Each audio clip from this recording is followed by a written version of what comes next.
Hello guys, welcome back to my channel Reshma cooking. আপনারা সবাই কেমন আছেন? আশা করি সবাই খুব খুব ভালো আছেন।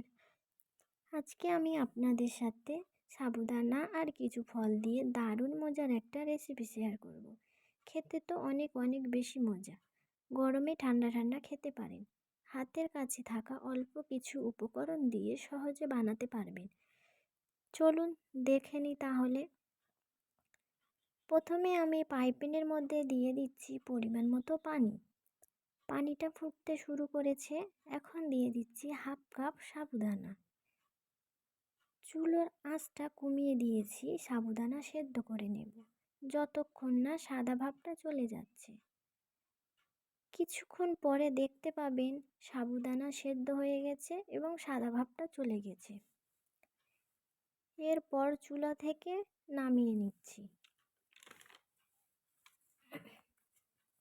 আর ঠান্ডা পানি দিয়ে ভালো করে ধুয়ে নিচ্ছি। ঠান্ডা পানি দিয়ে ধুয়ে নিলে ওটা আর দলা পাকবে না।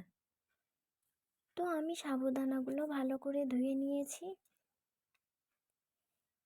এবার একটা কড়ার মধ্যে দিয়ে দিচ্ছি হাফ লিটার দুধ আর 1 কাপ চিনি।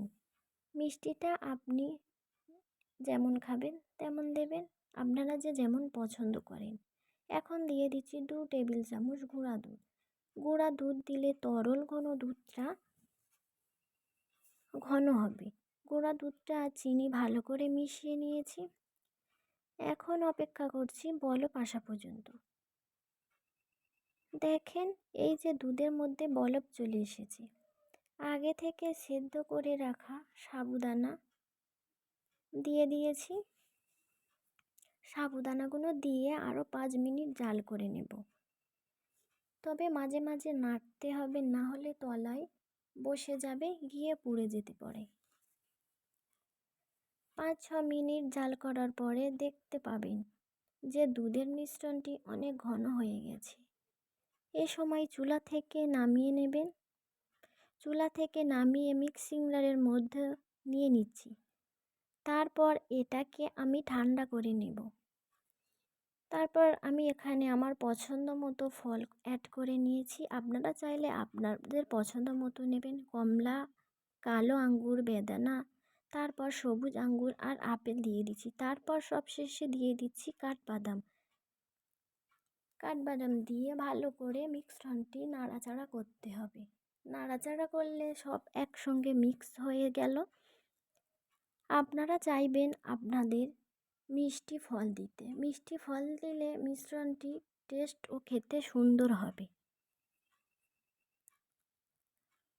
চলো আজকের এই পর্যন্ত শেষ। আশা করি আমার এই রেসিপিটা ভালো লেগেছে। ভালো লাগলে like, comment, share and subscribe করবেন, পাশে থাকবেন। আর নতুন নতুন ভিডিও পেতে আপনারা আমার সাহায্য করবেন আর সাবস্ক্রাইব করে দেবেন।